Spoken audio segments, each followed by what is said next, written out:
Hey everybody, welcome to another episode of Earthly Headlines. Today we're going to talk about the biggest archaeological dig in UK history, among other things. So, they're building this huge rail called HS2. I think it's pretty controversial. A lot of people signed off on it, so now it's underway, but there was some resistance going into it. All that stuff is passed, so now there's a 150-mile route that they're basically excavating, and it's a giant team. They found a bunch of stuff from a bunch of different time periods, and it's really interesting. I thought it was really newsworthy to actually go over it and talk about it. They're calling it an unprecedented slice through 10,000 years of British history, which is pretty amazing.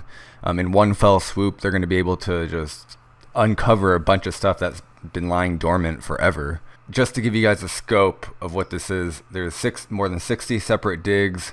There's about 1,000 archaeologists or volunteers or whatever, just a 1,000-person team in charge of all of this and working on this project. They've found stuff that range from prehistoric hunter-gathering sites, War of the Roses battlefield, Romano-British towns, Iron Age settlements, even pest remains and stuff like that. It's really interesting. Late Victorian time capsules, flint tools, Romano-British cremation urn, and a bunch of other stuff that, like temperance leaflets, old newspapers, really cool stuff. So here's a picture of one of the sites, and it's basically, this is Curzon Street. Before they actually build everything, they're clearing everything out for any archaeological site or any discoveries before they go through and build everything. And I think this is pretty cool. I think it's law in America. I'm not sure that they have to do that. A few weeks ago I did an episode on New England, and I think it was Connecticut as well. No, it wasn't Connecticut. I'm pretty sure it was somewhere in New England. They were refurbishing a bridge or something like that. And before they did that, they hired archaeologists to just go through and excavate the area and survey the area to make sure that there's nothing will get destroyed. And they did. They found a bunch of stuff. They found an old Indian or a Native American fortress from like the maybe 1600s. It was like an old trading post / fort. I did a whole episode on that. You guys can look it up. So over 1,000 archaeologists, bone specialists, scientists, conservators, etc. will be working on the sites until 2020. So 2 years. And it's basically, like I said earlier, largest archaeological dig ever undertaken in Britain and potentially in Europe. Here's a technical aspect of what they're doing. So before they start excavating anything, their initial surveys were to scan everything with LiDAR. I also did a previous episode in LiDAR, basically light detection and ranging. I did the episode. They also used LiDAR for this episode I did a few weeks ago in Peru, and they were scanning the forests and all the overgrowth, and you can just get straight through all that canopy and get to the ground and just have a full scan of the ground. So they're doing something like that with their laser scanning. They do ground penetrating geophysical surveys, which is the equivalent of 14,000 football pitches. I don't know what a football pitch is. Is that a soccer field? But I don't know. 14,000 of anything seems like a lot. So yeah, that seems like it's huge. If it's a soccer field, then yeah, that's huge. At Colne Valley, the west of London, archaeologists have been examining evidence of herds and horses and reindeer which roamed the floodplains during the early Mesolithic period. So 11,000 to 8,000 BC. So around right after the second Younger Dryas impact. There were people actually during the Younger Dryas between 11,000 and 8,000 BC. Yeah, there were floodplains, and there were a bunch of different animals roaming that area. And remember, this is when the British Isles, they were connected to the mainland at the time. There was no English Channel, and then after the Younger Dryas, the English Channel was formed, and that they found some evidence and some remnants of animals from back then. And then also found some remnants of the humans who occupied that valley continuously from that date until the medieval period. So that's like thousands and thousands of years of human occupation that they're investigating. I mentioned earlier there was a Romano-British town. If you guys don't know about British history, the Romans had occupied the area for a few centuries, and so there's a lot of different Roman artifacts that are still underground there. One of the most famous is Hadrian's Wall, but they mention some different roadways, building remains, enclosures, and lines. The Romans were really, as far as civil engineering goes, they were ahead of their time for sure, and they were really particular about how they built their cities and how they connected them with roads. And so they found some of these remains there. I can't get into too much detail about all these finds because they're still in the process of discovering everything, and I'm pretty sure probably in the months leading up to the year 2020 when this is done, there's probably going to be more and more stuff coming out. So I'll probably be making a video on this, on the finds coming from this in the future. For now, this is just sort of a quick hashing of what they found so far. So in Staffordshire, they found a dig that's uncovered the remains of an Iron Age house in a pit alignment. So they thought that may have been used as a farming boundary of some sort, kind of like how people use hedges, like a hedge maze today. Ruins of an Anglo-Saxon church and burial ground. So they're going to study the bodies dating back to 12th century AD. So that'll be interesting, and that'll probably be a future video as well. Think about all the information that can come from these buried people back then. We could expand and further elaborate on the current DNA studies we have on the people now. So they want to build a picture of the history of the village and its inhabitants over 1,000 years. I mentioned the Wars of the Roses earlier. So the site of the Battle of Edgecote, I think that's how you say it, Edgecote, in Northamptonshire, the armies of the Earl of Pembroke were defeated in 1469 by a rebel force led by Robin of Reedsdale during the War of the Roses. So battlefields are really interesting because you can there's a lot of information that can be gleaned, such as weapons, shallow graves, artillery, armor, remnants of like uniforms or something like that, and also can compare what was written in the history books, because history is written by the victors, and you can kind of compare the hard evidence with what was written, and there you can get deeper into the truth. So I think that's really, a battlefield's really interesting. There are probably more battlefields as well that they're probably gonna discover. Archaeologists will use metal detectors to hunt for arrowheads and weaponry. So that, of course, tried and true method. Metal detectors, I highly recommend metal detectors. If you don't have one, you should definitely go get one if you're into that stuff. Even finding old coins and bottle caps is really cool. Most people here where I live, they go to the beach and they go in the morning and try to find jewelry and to pawn them off, but that's a completely different thing. That's not really scientific.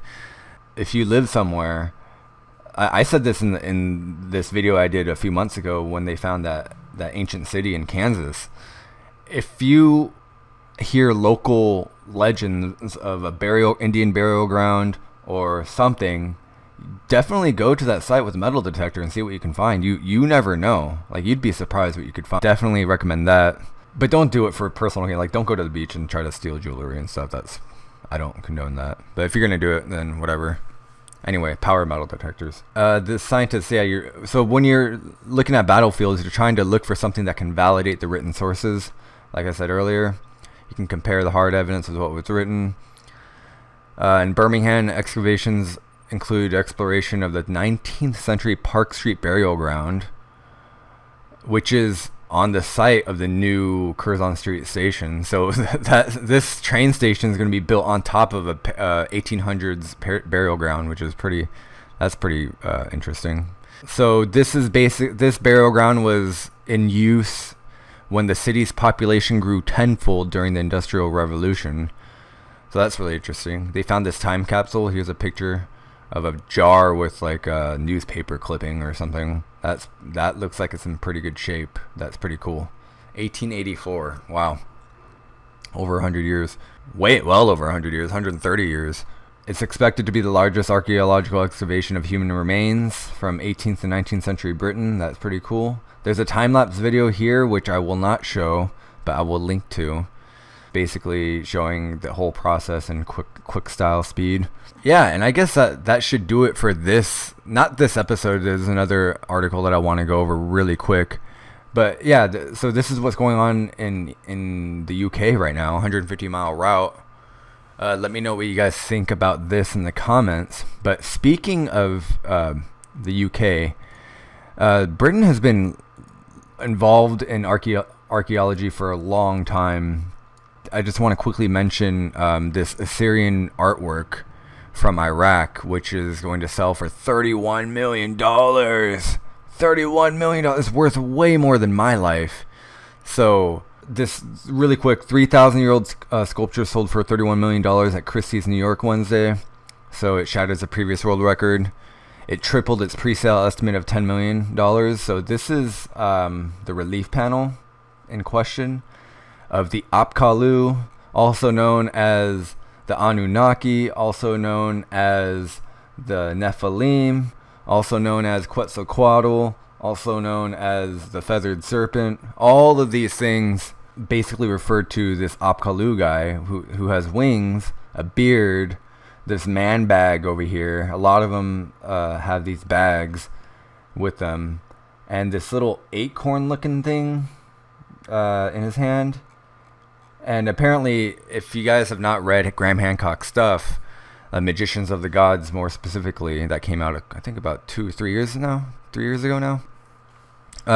These were basically the bringers of civilization, the bringers of agriculture, and probably those responsible for the construction of Göbekli Tepe. Some say the survivors of a previously fallen high civilization, such as Atlantis, Lemuria, whatever. Anyway, these are the sages, so to speak, who came and taught us humans how to be civilized. The panel of this guy was sold for $31 million. I would never pay $31 million for anything, but if I did and I had that, I would place it on my mantle in my house for sure, and show everybody who would come over and explain to them what I'm explaining to you. So the sculpted panel was excavated in the 1800s or the 19th century from the ruins of the Northwest Palace in Nimrud, which is in Iraq. What does this have to do with the UK? Well, the guy who found it was from the UK, and the story is pretty interesting. In 1845, a young British adventurer called Austin Henry Layard, maybe you never heard of him, maybe you have, he came to Nimrud and began excavations. And at the time, this area was run by the Ottoman Empire. So the Ottoman the emperor gave him the blessing to, yeah, go ahead and take all this stuff you need and take it back to Britain. I don't care, because again, he's from the emperor was from Turkey. It wasn't part of their culture, so they didn't really care. So it's really astounding how Austin, or Layard, I'm gonna call him Layard. So Layard, he was really efficient in getting all this stuff out, but what he was excavating was a previously mythical city that no one even knew existed. They just thought it was like a myth in the Bible. They did in the Old Testament, they talked about the Assyrian Empire, which dates to 800 BC, 700 BC. So this is old. This is really old. This is like the begin. To put it in perspective, I think Rome was founded around 760 BC. So this is how old we're talking here. So this Layard guy, he finds a bunch of archaeological gems here. Oh yeah, so the Ottoman Sultan, not emperor, the Sultan, he says, excavate and export to your heart's content. So he just took everything. This is a reconstruction of the palace in Nimrud, which is pretty amazing. So most of what Layard found, he sent back to the British Museum's Assyrian collection. They caught the attention of American missionaries. So the American missionaries, they went and then they basically bought some of these artifacts. I'm not sure what the story is, but they acquired them and took them to New York. So this guy in 1859, Henry Byron Haskell, this is a guy, he acquired the 3 relief panels on behalf of his friend Joseph Packard, who was a professor at a Virginia seminary near D.C. So they got sent there. He bought them for $75 each. $75 each. Even back then, that was a bargain. And that mostly covered shipping fees. So the slabs themselves, the panels themselves were probably cheaper. They were displayed in the library for a long time. And then they audited them last year. And they revealed that they repriced them, and the insurance on them cost $70,000 a year, just in insurance alone. They decided to sell one, and then that's what happened. They sold one at Christie's, and then there was kind of an uprising because the Iraqi Ministry of Culture, they took a look at this. They're no longer part of the Ottoman Empire. They're like, hey, you're selling a piece of our culture for this exorbitant amount. Well, that's ridiculous. That belongs to us. That's not yours. So this became a huge legal issue. But I think the purchase still went through. Yeah, so the rest is history. So a little bit more on the Northwest Palace. The Northwest Palace was a crowning architectural achievement of King Ashurnasirpal II, who ruled from 883 to 859. So this decorated the halls of the Assyrian capital. This was the damage by the ISIS fighters. So I kind of skipped over this, but people from ISIS who were occupying Iraq, large parts of Iraq, they kind of went through and destroyed all these old heritage sites. I had talked about this in an episode before. It's a shame, but here's a picture of one that just got needlessly destroyed. So the Northwest Palace interior walls were lined with more than 400 of these relief panels. And the Winged Genius was the most common design. So go figure, what this civilizing force was heralded back then, like their version of Jesus almost. And they worshipped this deity so much that it lined the entire the Capitol building's walls, and they even made him look like Ashurnasirpal II. They actually, the reason why he's bearded and stuff like that, maybe because the artists back then were trying to make him look like the king at the time. So this was supposed to resemble the king himself. So who knows what the actual deities look like, the actual Apkallu look like. But maybe they had beards as well. But it also looks like the king of Assyria back then. So there's an account written on the panels. The exalted prince, the one who fears the great gods, the fierce monarch, the one who conquers cities and mountains in their entire extent, the king of lords, who destroys dangerous enemies, crowned with splendor, fearless in battle, the merciless hero. So he seems like a warlord who feels empowered and emboldened because the gods are kind of encouraging him to do this from his perspective. So again, what does this have to do with the first article? Well, it seems like the UK started this archaeological craze since the 1800s, and I'm not saying that they're the only ones. I mean, there are American archaeologists, Italian, German, all over. Archaeology is a whole widespread thing. But I just thought the fact that this Assyrian artwork was excavated by a young legendary adventurer from Britain kind of tied in together, and they had this tradition. So I'm very grateful about that. And also, I had 2 articles that I wanted to talk about. I didn't want to wait till tomorrow, so whatever. But anyway, let me know what you guys think about this. Any questions? I have a backlog of stories I want to do. Tomorrow I have a pretty long one that I want to get to the bottom of before we do the other long one after that.